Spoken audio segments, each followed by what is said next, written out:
Pernahkah Anda mendengar tentang agama yang diakui dan tidak diakui? Rasanya sangat lucu, tetapi ini adalah fakta. Di Indonesia ini, dalam banyak kebijakan berbangsa dan bernegara, kita menjumpai ada agama-agama yang diakui, tapi ada juga agama-agama yang tidak diakui. Sementara kalau kita merujuk kepada Pancasila dan kepada konstitusi, itu jelas dikatakan bahwa negara menjamin kemerdekaan setiap warga negara untuk memilih, memeluk, dan melaksanakan ajaran agama sesuai dengan agama dan keyakinan masing-masing. Tetapi munculnya aturan pemerintah ini bermula dari adanya TAP MPR tahun 1978 yang kemudian diikuti dengan surat edaran Menteri Dalam Negeri tahun 1978 yang di dalamnya itu mengatakan bahwa agama yang diakui di Indonesia itu hanya ada 5, yaitu adalah agama Islam, Katolik, Protestan, Hindu, dan Buddha. Dan kemudian tahun 2006 muncul satu lagi surat edaran Presiden yang mengakui Konghucu sebagai salah satu agama yang diakui di Indonesia. Apa sih problem dari apa adanya kebijakan-kebijakan yang tidak konstitusional atau inkonstitusional ini? Karena itu bertentangan dengan Pancasila dan bertentangan dengan Undang-Undang Dasar 45. Salah satu akibatnya adalah masyarakat yang beragama di luar dari 5 atau 6 agama yang diakui ini, itu terabaikan hak-hak sipil dan politiknya. Misalnya, di dalam menuliskan identitas agama di dalam KTP, identitas penduduk, mereka tidak boleh menyebutkan apa agamanya.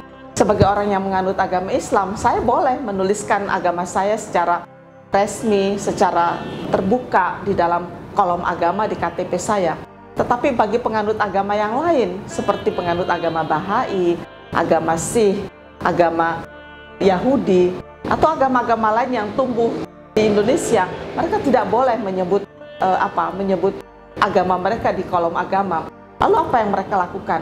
Mereka diarahkan ketika mereka datang ke kantor kelurahan, mereka diarahkan untuk memilih agama Islam di dalam KTP mereka. Bahkan saya menemukan sejumlah komunitas Yahudi di Surabaya maupun di Manado dan juga ada di Jakarta, itu di dalam KTP mereka tertulis beragama Islam. Jadi menarik untuk diketahui bahwa hanya di Indonesia orang-orang Yahudi itu mengaku beragama Islam di dalam KTP mereka.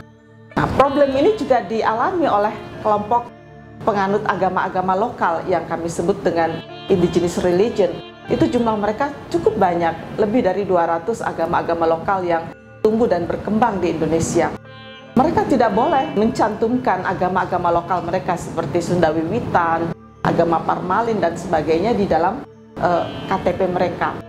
Problem kedua bukan hanya menyangkut identitas diri dalam KTP, juga membawa kepada ketidakbolehan mereka mencantumkan agama mereka di dalam akta lahir, akta nikah, maupun di dalam dokumen-dokumen penting di dalam kehidupan mereka sebagai warga negara.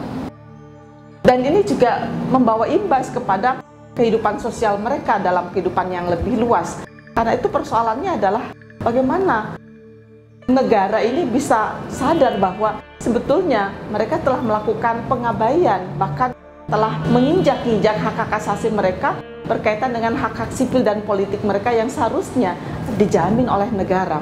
Karena itu para penganut agama-agama lokal misalnya dengan kesal mengatakan, bagaimana mungkin negara hanya mengakui 5 agama yang sebetulnya agama-agama tersebut adalah agama impor, sementara kami adalah agama-agama yang telah eksis di Nusantara ini ribuan tahun sebelum Indonesia itu merdeka. Tetapi kenapa eksistensi kami itu tidak diakui dalam di dalam pemenuhan hak-hak sipil dan hak-hak politik? Karena itu para penganut kepercayaan atau yang kami sebut dengan agama-agama lokal itu menuntut ya hak-haknya di dalam kehidupan berbangsa dan bernegara, bahwa mereka adalah warga negara yang sama dengan yang lain, mereka membayar pajak dan sebagainya, tetapi hak-hak sipil dan politik mereka terabaikan dengan kebijakan pengakuan agama di Indonesia.